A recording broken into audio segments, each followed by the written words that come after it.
అంబేద్కర్ కోనసీమ జిల్లా వానపల్లిలో స్వర్ణాంధ్ర స్వచ్ఛాంధ్ర కార్యక్రమం నిర్వహించారు. ఈ కార్యక్రమంలో ఎమ్మెల్యే బండారు సత్యానందరావు పాల్గొన్నారు. స్వర్ణాంధ్రగా ఏపీని తీర్చిదిద్దడానికి ముఖ్యమంత్రి చంద్రబాబు కృషి చేస్తున్నారని ఆయన అన్నారు. ఎలక్ట్రానిక్ వ్యర్థాలతో పర్యావరణానికి పెనుముప్పు ఉందని ఎమ్మెల్యే సత్యానందరావు తెలిపారు.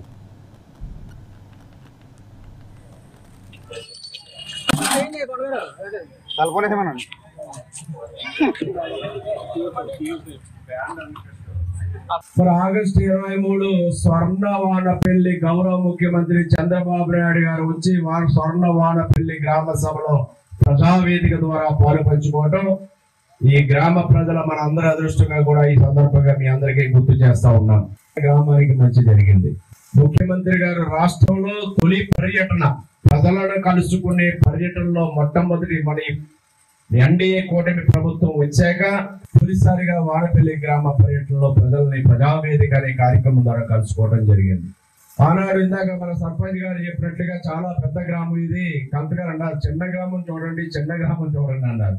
చిన్న గ్రామం కాదు, మాకు అవసరమైన గ్రామం వానపల్లి గ్రామం. అన్ని వర్గాలు ఉన్నారు ఇక్కడ, అన్ని వర్గాలకి న్యాయం చేయాలి. ముఖ్యమంత్రి గారు వచ్చినప్పుడు మాకు అంత లాభం కలగాలి అంటే పెద్ద గ్రామే ఉండాలని ఆనాడు ఇక్కడ ఏర్పాటు చేయడం జరిగింది. ఆ ఫలితంగా ఈనాడు సుమారుగా ఒక 10 కోట్ల రూపాయల పనులు, వివిధ రకాల పనులు మన గ్రామంలో చేపట్టడానికి మనకి ముఖ్యమంత్రి గారు తోడ్పాటిచ్చారు. రోడ్లు కానీ డ్రైన్లు కూడా శాంక్షన్ చేయించుకుంటాం. పెద్ద కాలం మీద మంచి బ్రిడ్జ్ కూడా నిర్మాణం చేస్తామని కూడా ఈ సందర్భంగా మీకు తెలియజేస్తాం. ఈ కార్యక్రమాలు ఇటువంటి కార్యక్రమాల్లో ప్రజలు పెద్ద ఎత్తున పాల్గొవాల్సినటువంటి అవసరం ఉందండి.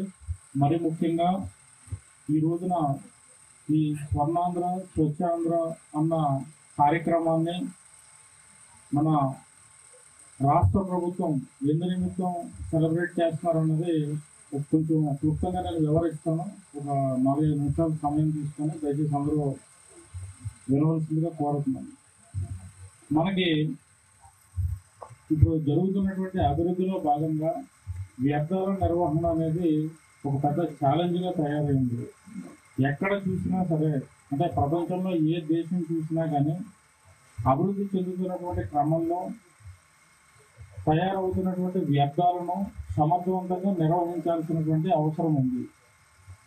ముందు అసలు ఏ రకమైనటువంటి వ్యర్థాలు వస్తాయి అన్నది ప్రజలకు అవగాహన కల్పించి అటువంటి వ్యర్థాలను ఏ రకంగా మనం ప్రాసెస్ చేస్తే కనుక మనకి ఈ సహజ వనరులైనటువంటి గాలి, నీరు, భూమి ఇటువంటివి కలుషితం కాకుండా మనం కాపాడుకోగలమో అది ప్రజలకు అవగాహన కల్పించి తద్వారా రాబోయే తరాలకు కూడా స్వచ్ఛమైనటువంటి వాతావరణంలో నివసించే విధంగా సుస్థిర అభివృద్ధిని సాధించడం కోసం అని చెప్పి ఈ రోజున